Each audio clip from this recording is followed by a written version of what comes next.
बहुत समय पहले एक बहुत बड़ा व्यापारी एक छोटे से गांव में जाता है। उसका मकसद उस गांव में एक बड़ी फैक्ट्री लगाना है। वह एक ऐसी जगह पर पहुंच जाता है जहां पर उसके सामने एक बड़ी नदी होती है। ठीक उस नदी के सामने वह गांव होता है। अब उसके सामने दो रास्ते हैं।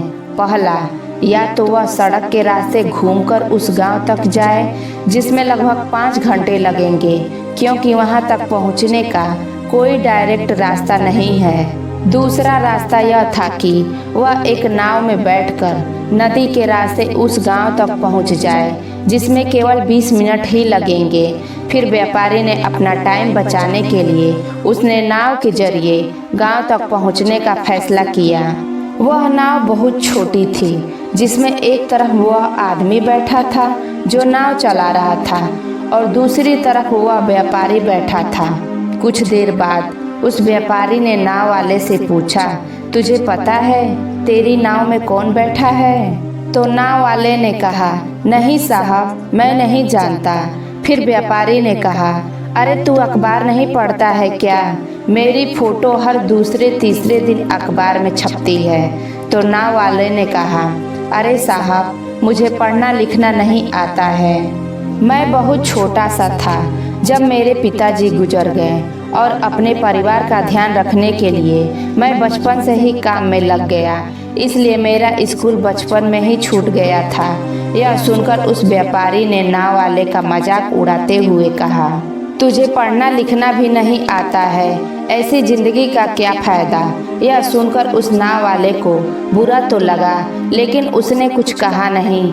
थोड़ी देर बाद वह व्यापारी उस नाव वाले से बोला, अभी कुछ दिन बाद यह जो तू सामने जमीन देख रहा है वहाँ मेरी एक बड़ी सी फैक्ट्री लगेगी जहाँ पर हम मिनरल वाटर की बॉटल्स बनाएंगे। उस नाव वाले को बात समझ नहीं आई। उसने कहा, किस चीज़ की फैक्ट्री? तो व्यापारी ने बड़े इरिटेट होकर उससे कहा, वहाँ पानी की बोतलें बनेंगी जो तेरे गांव में नहीं बिकती लेकिन शहरों में बहुत बिकती है।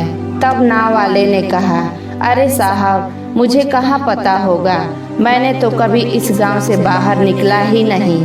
फिर व्यापारी ने उसके ऊपर हंसते हुए बोला, तू कभी इस गांव से बाहर तक नहीं गया? मुझे पता ही नहीं कि शहर क्या होता है, ऐसी जिंदगी का क्या फायदा? उसकी बात सुनकर नाव वाले को सच में यह लगने लगा कि उसकी जिंदगी किसी काम की नहीं है। यह सोचते हुए उसकी नाव पर से ध्यान हटी और नाव एक बड़े से पत्थर से टकरा गई, जिसकी वजह से नाव में पानी भरने लगा और नाव डूबने लगा। उस जगह पर पानी बहुत ही गहरा था और किनारा बहुत दूर था। नाव वाले को समझ में आ गया कि अब इस नाव को बचाने का कोई तरीका नहीं है। फिर वह अपनी जान बचाने के लिए नदी में छलांग लगाने ही वाला था। तभी उसने व्यापारी से पूछा, साहब, आपको तैरने तो आता है ना? व्यापारी ने घबराकर पूछा, ऐसा क्यों पूछ रहे हो? मुझे तैरना नहीं आता है। उसकी यह बात सुनकर नाव वाले को हंसी आ गई और बोला, साहब, आपको तैरने तक नहीं आता है, ऐसी जिंदगी का क्या फायदा?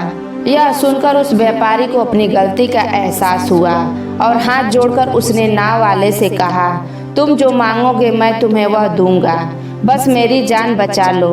तो उस नाव वाले ने कहा, अरे साहब, घबराओ नहीं, मुझे सिर्फ तैरना ही नहीं आता है बल्कि डूबते हुए लोगों को बचाना भी आता है। आप मुझे कसकर पकड़ लो, मैं आपको कुछ नहीं होने दूंगा। और फिर उस नाव वाले ने न सिर्फ अपनी बल्कि उस व्यापारी की भी जान बचाई। तो दोस्तों, हमें इस कहानी से एक बहुत बड़ी सीख मिलती है कि जिंदगी में कभी किसी का मजाक नहीं उड़ाना चाहिए या अपने से कम नहीं समझना चाहिए, क्योंकि हमें नहीं पता कि कब, कहां और कैसे किसकी ज़रूरत पड़ जाए। दोस्तों, यह स्टोरी आपको कैसी लगी कमेंट में ज़रूर बताएं। तब तक के लिए अपने परिवार का ख्याल रखिए। मिलते हैं अगले वीडियो में। नमो बुद्धाय।